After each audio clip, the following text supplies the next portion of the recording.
नवरात्रीतले 9 दिवसांचे देवीचे नैवेद्य काय असतात बरं? सांगते ऐका. पहिला दिवस शैलपुत्री देवीचा.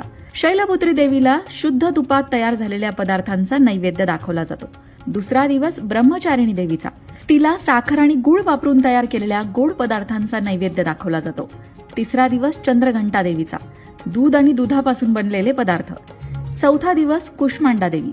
पुरी, मालपुवा यासारखे गोड पदार्थ. पाचवा दिवस स्कंदमाता. केळी, फळं. सहावा दिवस कात्यायनी देवी.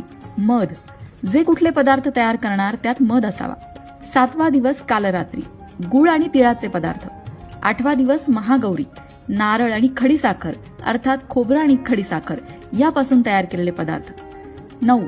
सिद्धिदात्री देवी. तुपात तयार केलेला शिरा. मित्रांनो, या प्रकारे तुम्ही सुद्धा नवरात्रीमध्ये देवीच्या नैवेद्याची तयारी करू शकता. कमेंट बॉक्समध्ये आई जगदंबेचा उदो उदो लिहायला विसरू नका.